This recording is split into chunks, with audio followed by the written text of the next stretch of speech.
I'm William Stewart. Welcome back to our study on the Gospel of John. I'm glad you're here. Such an important book written by the dear Apostle John, one of the three principal disciples and later apostles of the church, the head of the church, the apostles of Jesus Christ. And it was written, we don't know exactly, it is the later of the Gospels, with the synoptic Gospels, Matthew, Mark, and Luke being written before that of John. John's Gospel addresses the later generations, second and third generations, and the issues over apostasy at that time, I believe, regarding Christ's deity, his manhood, and his mission. So it's much more theological, and the time of writing is probably between the 60s AD and the 90s AD, perhaps, because John lived into the 90s when he wrote the book of Revelation. Where it was written from, we don't know. He was on the Isle of Patmos when he wrote Revelation. May have been the same place. This is an island off southwestern Turkey.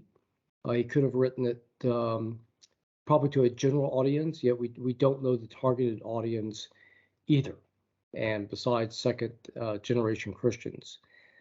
So that's sort of a bit of a background, and we come to chapter 11 today, the great miracle of Lazarus, probably one of the greatest miracles of Christ, and it takes up the whole chapter of 11. We'll cover this today in total. It's a quick overview. I apologize.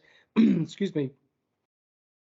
But for the interest of time, we don't want to keep you in the Gospel of John too long. We want you to learn the other books and the videos we have as well. So it's all in balance. So this miracle occurs as Christ returns towards Jerusalem in his last days, right before he enters, before his death and resurrection.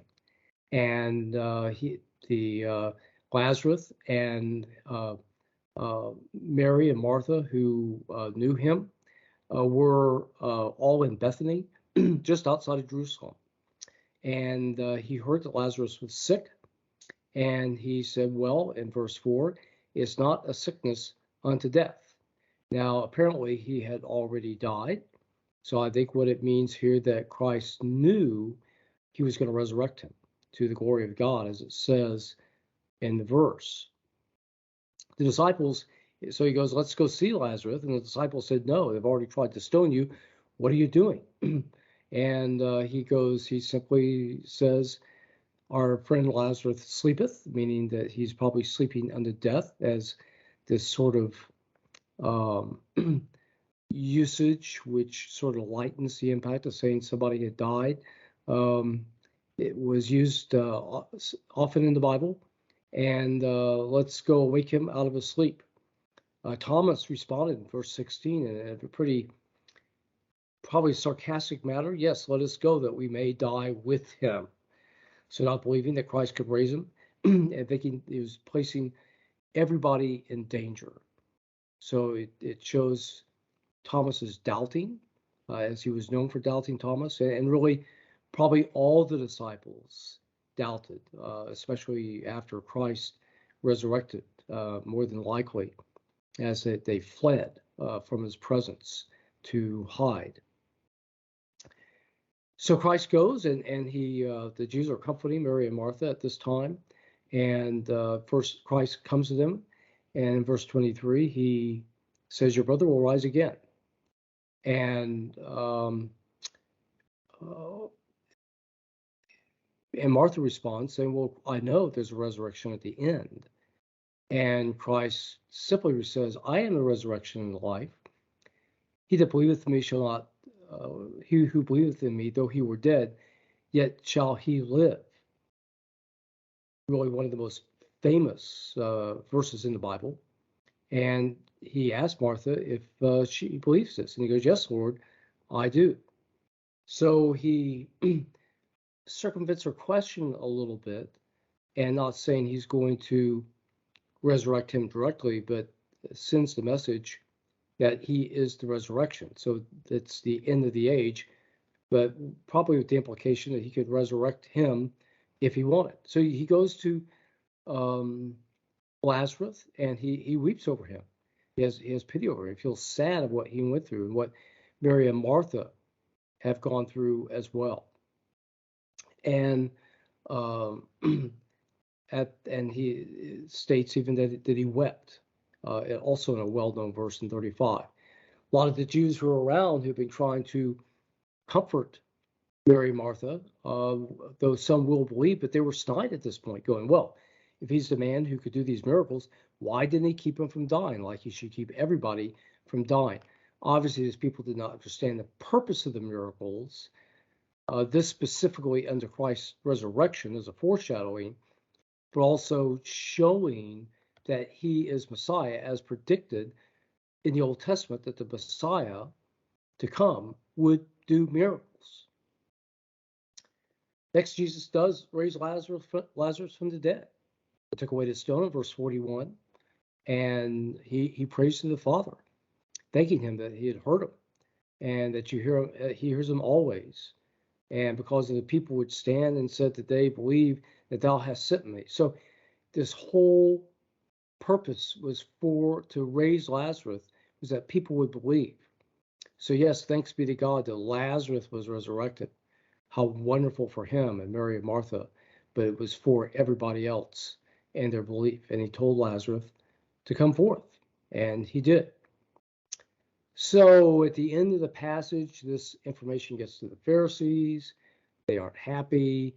Verse 47, what are we going to do? In 48, they express fear that people are going to believe on him if they do nothing, and that he would come as a king, and the Romans would not be happy that this new king had supplanted their nation, that their arrangement. So I'm a little uncertain here if they are fearful that the Romans would rise up and destroy them as a Jewish nation. I don't think that's the case, because just 30 years afterwards, the Jews did rise up, and they were threatening to rebel all the time. They almost rebelled in 42. They almost rebelled in the 50s over several incidences, and they rebelled in 66, and Jerusalem and the temple were destroyed.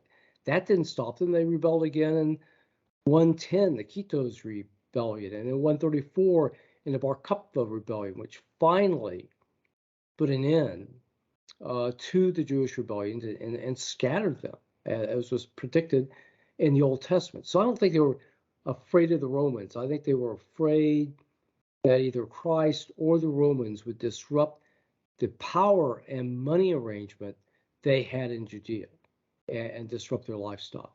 I could be wrong. It's something for you to figure out also yourself.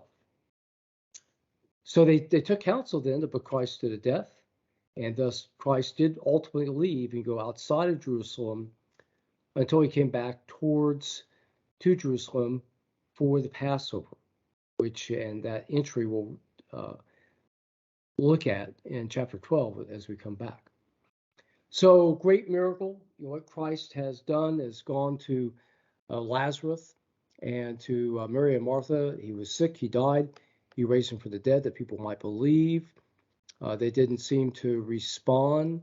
What's the major purpose of the miracle, which in a general way was again to show his messiahship, yet he'd already done so many miracles to show his messiahship before, early in his ministry, and of course he continued them. I think the major reason for this miracle was to presage his resurrection. And as he was returning to Jerusalem and the Jews were after him, he was basically telling people, as he told Martha, I am the resurrection and the life. And thus, if she thought about it when he died, he said this and was telling her that he would rise again.